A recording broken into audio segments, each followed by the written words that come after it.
Assalomu alaykum hurmatli do'stlar, salomatmisiz? Demak, bugun biz o'zimizning qadrdon do'stlarimiz kimlar ekanligi haqida balki nuqta qo'yishimiz kerak. Bugun video to'lig'icha O'zbekistonning logistik manfaatlari haqida bo'ladi.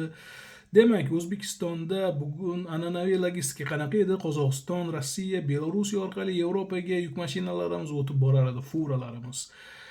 Va albatta, bu biz uchun mintaqada eski yo'llardan biri edi va istagan paytda Rossiya bu yo'llarni bo'g'ib qo'yish orqali bizga ta'sir o'tkazish imkoniyatiga ega edi.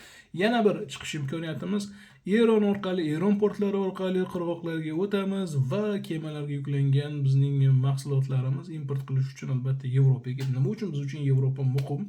Yevropa bozori butun dunyo uchun muhim. Eng o'sha rivojlanib kelayotgan hatto Yevropa uchun ham, kechirasizlar, Xitoy uchun ham juda ham muhim hisoblanadi. Shu sababdan u dengiz yo'llaridagi xavf-xatarlardan so'ng quruqlik orqali Yevropaga chiqishga harakat qilmoqda. Agar bu logistikada biz o'z o'rnimizni mustahkamlab olsak, biz chegaralarimizda o'tgan albatta mahsulot uchun, har bir vagon uchun yaxshigina pul ishlab olish imkoniyatiga ega bo'lamiz. Xo'p, muammolarga qaytamiz, qisqacha qilib aytaman.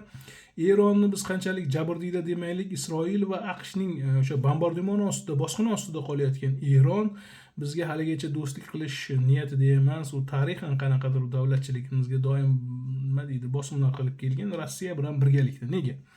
Oddiy isbotini aytaman. Ozarbayjon o'z g'alabalaridan so'ng, o'z tarixiy yerlarini Armanistondan qaytarib olgandan so'ng Turkiya bilan munosabatlarini yanada mustahkamladi. Amerika dunyo hamjamiyati oldida o'z hurmatiga ega bo'ldi va Zangezur koridori orqali shartnomalar qilib, butun turk dunyosini bitta Kaspiydan o'tadigan parom orqali barcha mahsulotlarimizni Turkiya orqali to'xtamasdan yuk mashinalarda yoki temir yo'llarida Yevropaga chiqarish imkoniyatiga ega bo'lishimiz mumkin edi. Lekin afsuski, Eron va Rossiya juda katta qarshilik ko'rsatib turibdi. Nima uchun?